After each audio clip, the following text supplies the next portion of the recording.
excited na ibinahagi ni Julian San Jose o Julian San Jose na pupusuan niya ang wedding setup kapag ikinasal na sila ni Raver Cruz. So ibig sabihin, parang papunta na yata sila doon kasi medyo open na si Julian, di ba? Ayon sa singer-actress, mas bet niya pa rin ang traditional wedding tulad ng pagpapakasal sa loob ng simbahan.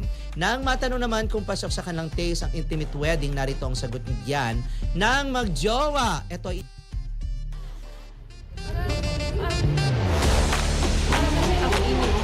Growing up talaga, parang gusto ko ng church wedding talaga. Traditional. Oo, like traditional po talaga. Pero it really depends kung ano yung pag-usapan. Siyempre, kailangan talagang iplano. Pero ideally talaga church wedding. Tapos intimate or Tapos, bongga? hindi ko rin masasabi kasi sa side pa lang nila parang ang dami nila. Kung mag-intimate kasi parang yung sa akin kasi sakto lang kasi hindi na naman ganoon din po kalaki yung circle ko. Pero yun nga yung exciting part doon, yung maganda doon kasi eventually pag dumating tayo sa panahon na yun, mas masasagot na namin ng maayos yung mga questions. Pero ayun, kung basta kung ano man ang mangyari, sobrang mahal na mahal ko si Julie and gagawin ko ang lahat para sa kanya. Alam naman yan. So yung sinasabi niyo wala akong time sa kanya, imposible yun kasi siya na lang yung natitirang babae sa buhay ko. Totoo naman. Taray, natitirang babae sa buhay niya kasi nga naman di ba pumanaw yun na yung nanay nila ni Raver. Totoo naman. Pero, Totoo naman. Kasi Julie talagang haba ng buhok niya kahapon. Nakapakapaka niya na. Pero alam niyo, naiintindihan ko rin si Raver kung bakit parang medyo na siya pag tinatanong tungkol sa plano. Kasi nga hindi pa naman siya nagpo-propose. So gusto niya kasi baka daw wala ng elements of surprise kung lagi na lang tinatanong yung mga plano. So sana daw, yung kung siya lang masusunod, yung pakiusap niya, hintayin na muna. Kasi nawawala daw yung... Wala namang pumipilit sa kanya na mag-propose siya. Tinatanong lang naman. Hindi, wala affected. Kaya nga laging tinatanong siya. Hindi kailan makakasal. Oo, hindi niya malaman, hindi niya maano yung isasagot niya. Kasi syempre, pag sumasagot siya, baka nakikita na ni Julian yung... Kumbaga may idea na si Julian kung paano. So, ibig sabihin, wala pang idea si Julian. Wala dapat. Wala pa siyang idea na doon sila papunta. Hindi, So, alam naman niya. Kaya lang yung style ng proposal, yung gusto ni Raver, halimbawa, if ever na... pwede naman sagutin yan ni Raver na secret na lang po, hintayin na lang natin mga gano'n. Adi wag na siya mag-explain. Kaya lang tanong ko, pwede bang paliitin ni Julian yung bulaklak niya? Namumukad ba? Namumukad talaga. Namumukad Pulang-pulang, ka. laki-laki. Sabi ko, ay, may laki naman ng bulaklak mo, pulang-pula. Tawa siya ng Oo tawa. nga. Pero ako siguro magkakaroon ng panibagong flavor yung career nilang dalawa kapag ka nagpakasal sila. Baka mas magiging maswerte sila kapag ka nagpakasal sila. I have a feeling. Baka ganon. Baka yun lang hinihintay para ma-reinvent yung kanyang karera. Kasi tapos for gawa the sila ng medyo mature role, no, silang dalawa. Kasi for the longest, parang si Julian hindi na siya gagawa ng mga mature roles. Siguro mga character roles, di ba, mga kontrabida, pwede siya ng ganon. Pero yung sasabihin natin magsisexy o kahit si Hindi Raver, naman mature, parang mature hindi, lang. o mga mature. Kasi pag Yung sinabi mga kasi mag-asawa. mature, di ba pag tinatanong kasi, pag yan ang tanong sa mga Hindi artista, naman. Alam ba sabi, Na ang mature mature. mo na, Ray. ha? Ang mature mo na. Parang mas mature ka. Bininig yung tanong. Pag mature ba? Pag sinabi mature, parang nagpa-sex ka agad. Hindi naman. Hindi, dapat mag-mature ka na sa mga roles, sa mga ganun. Pag sinabi kasing mag-mature, katulad yan, magmamature na sila kapag ikinasal na sila. Yes. Kumbaga may iba na yung kanilang priorities, yung kanilang pananaw sa sa buhay, ganyan. Lalo pag nagkaroon sila ng anak. Mukhang seryoso na talaga ang relasyon ni Julie Ann San Jose at Raver Cruz dahil maging ang usapin tungkol sa wedding plans ay napag-uusapan na nila. Ayon sa ilang interviews, aminado si Raver na si Julie Ann na ang babaeng gusto niyang pakasalan pero hindi raw sila nagmamadali. Mas gusto nilang maayos at tamang panahon ang lahat. Nakakatuwa rin na pareho silang very open pagdating sa future nila bilang couple. Binanggit ni Raver na importante sa kanya ang respeto sa pamilya ni Julie Ann. Kaya kapag dumating ang proposal, gusto niyang unang makaalam ang parents nito bago ang media. Sa mga interviews naman ni Julie Ann, sinabi niyang handa siya sakaling dumating ang proposal at mukhang komportable at masaya siya sa takbo ng kanilang relasyon. Marami tuloy fans ang kinikilig dahil parang endgame vibes na talaga ang dalawa. Bukod sa sweet chemistry nila on-screen, ramdam ng publiko na supportive sila sa isa't isa sa totoong buhay. Kaya tuwing may lumalabas na balitang tungkol sa wedding plans o proposal, mabilis itong pinag-uusapan online. Pero sa ngayon, wala pa namang official announcement tungkol sa kasal o engagement. Ang malinaw lang ay parehong seryoso sina Julie Ann at Raver sa kanilang relasyon at mukhang nakikita nila ang isa't isa sa kanilang future. Sa tingin ko, magandang senyales ang ganitong balita para sa fans ni na Julian San Jose at Raver Cruz dahil ipinapakita nitong matured at seryoso ang relasyon nila. Hindi lang puro kilig ang nakikita ng publiko, kundi may malinaw ding respeto, pagpapahalaga at pagpaplano para sa future.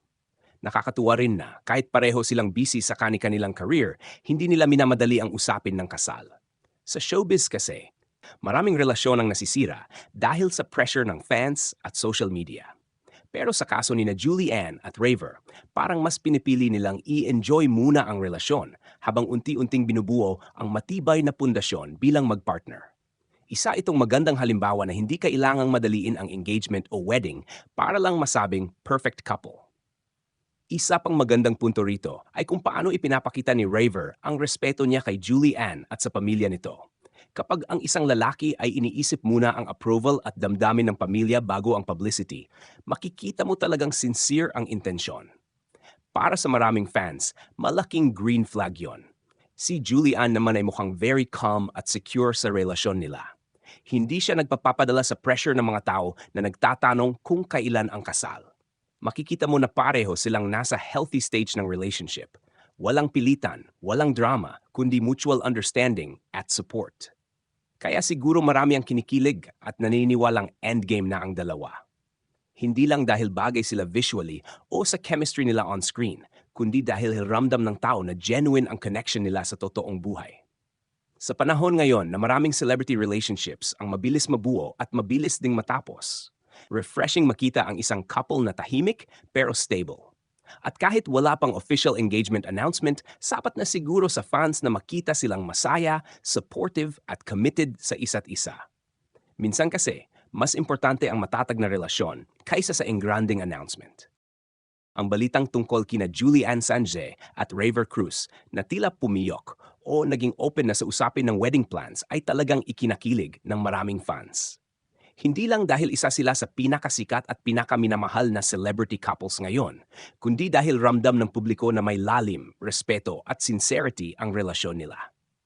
Sa totoo lang, bihira ngayon ang showbiz couple na tahimik pero stable, kaya maraming tao ang na-attract sa klase ng relasyon na meron sila. Kapag tinitingnan mo sina Julie Ann at Raver, mapapansin mong hindi sila yung klase ng magkasintahan na kailangang laging maingay sa social media para patunayang masaya sila. Hindi rin sila masyadong pala-issue o palapatol sa intriga. Sa halip, mas pinapakita nila ang pagmamahalan sa simpleng paraan, suporta sa career ng isa't isa, respeto sa personal space at pagiging present sa importanteng moments ng bawat isa. Kaya siguro mas lalong naniniwala ang mga tao na seryoso talaga sila. Nakakatuwa rin isipin na mula sa pagiging sweet on-screen at online, umabot na sila sa puntong napag-uusapan na ang future at kasal. Ibig sabihin nito, hindi lang sila for-the-moment relationship. Kapag ang isang couple ay komportable ng pag-usapan ang marriage, family at long-term plans, malaking indikasyon yon na mature na ang relasyon nila.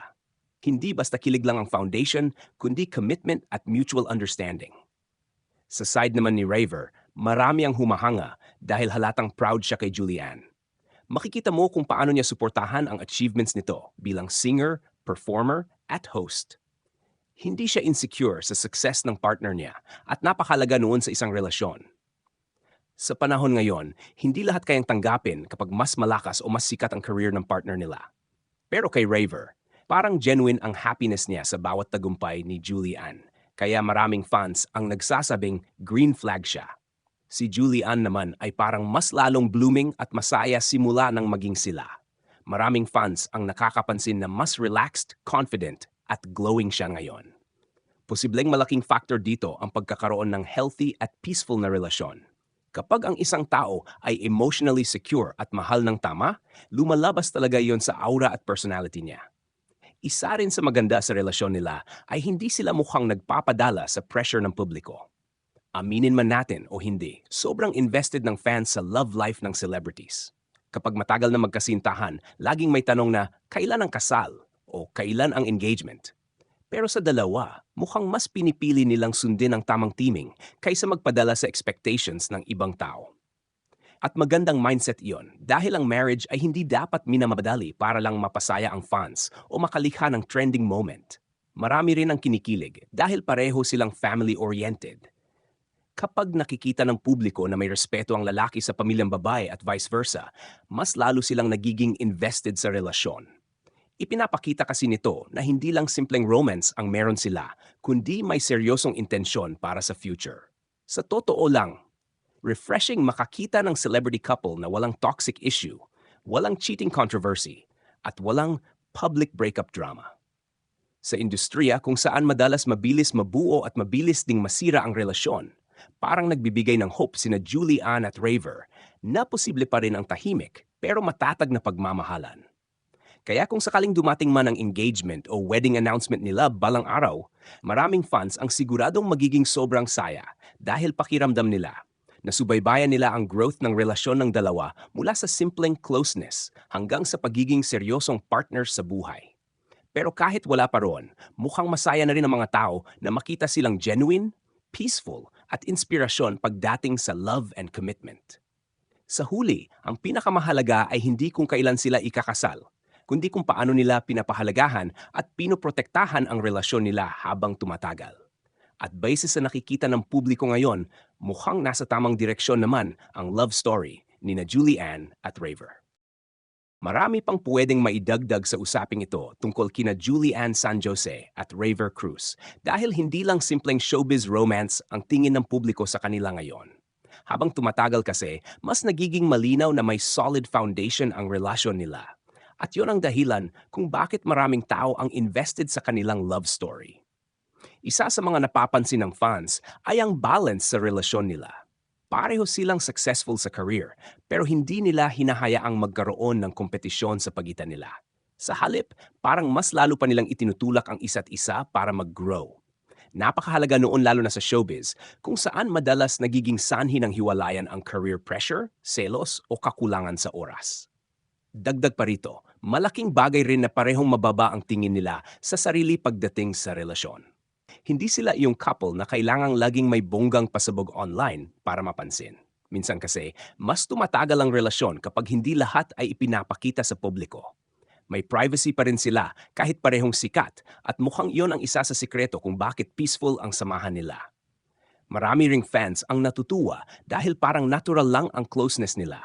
Hindi pilit, hindi scripted, at hindi mukhang pang promo lang. Sa bawat interviews, videos, o simpleng interactions nila, ramdam ng tao na komportable sila sa isa't isa. Kaya tuloy, maraming naniniwala na kahit hindi pa sila engaged ngayon, mataas ang posibilidad na seryoso na talaga ang direksyon ng relasyon nila. Pwede ring idagdag na malaking factor ang maturity nilang dalawa. Pareho silang dumaan sa iba't ibang experiences sa buhay at showbiz bago dumating sa relasyon na ito. Dahil doon, mukhang mas alam na nila ngayon kung paano mag-handle ng commitment, pressure, at public attention. Hindi na sila parang pabigla-biglang couple.